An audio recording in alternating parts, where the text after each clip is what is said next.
নমস্কার বন্ধুরা, আমার চ্যানেলে স্বাগত। ভাবছেন লঙ্কাগুলো কেন ডালের মধ্যে ফেলে দিলাম? তাহলে কিন্তু পুরো ভিডিওটা দেখতে হবে কেন আমি লঙ্কাগুলো ডালের মধ্যে দিলাম। আমি আজকে বানাবো তিতার ডাল। আমি বড় একটা করলা নিয়ে নিয়েছি, আমি একটাই করলা নিয়েছি। আপনারা উচ্ছেও ব্যবহার করতে পারেন, এটা উচ্ছে দিয়েও খাওয়া যায়। আমি আজকে বানাবো তিতার ডাল। আমি লাউগুলোকে এরকম খোসা ছাড়িয়ে দেব আর এরকম বড় বড় করে কেটে নেব। আর কাঁচা মুগ ডাল ব্যবহার করব। কাঁচা মুগ ডাল কিন্তু শরীরের পক্ষে ভালো, ভাজা মুগ ডালের থেকে। এইভাবে একবার করে দেখবেন, অসাধারণ হয় খেতে। এই গরমের সময় আমি লাউগুলোকে এইভাবে সেদ্ধ করে নেব ডালের সাথে। ভালো করে পরিষ্কার করে জল দিয়ে ধুয়ে নিয়েছিলাম। এরপরে ওপরের যে ফেনাটা আছে এটা আস্তে আস্তে আমি ফেলে দেবো, কেন ফেনার মধ্যে অনেকটা নোংরাও উঠে আসে। সেই জন্য আমি ফেনাটাকে আস্তে আস্তে তুলে দিয়ে ঢাকনা দিয়ে দিয়ে যতটা পারলাম ডালটা এইভাবে সেদ্ধ করে নিলাম। আমি প্রায় 8 জনের মতন ডালটা করেছিলাম। এইভাবে করবেন। আর খুব সহজ পদ্ধতিতে আমি করলাগুলোকে ভেজে নেব। উচ্ছেও ব্যবহার করতে পারেন।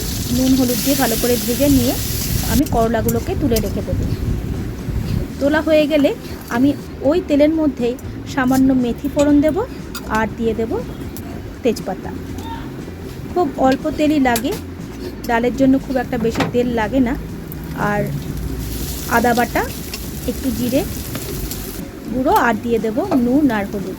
এইভাবে দিয়ে আমি ডালটাকে ভালো করে কষিয়ে নিয়ে তারপরে সোমবারের মতন দিয়ে দেব। এটা আগেও করতে পারেন, আবার পরেও করতে পারেন, দুরকমভাবেই করা যায়। তারপরে এই উচ্ছেগুলোকে আমি দিয়ে দেব। নুন মিষ্টি ভালোভাবে দিতে হবে, তবেই কিন্তু ডালটার স্বাদ আরও বাড়বে। এইভাবে করবেন।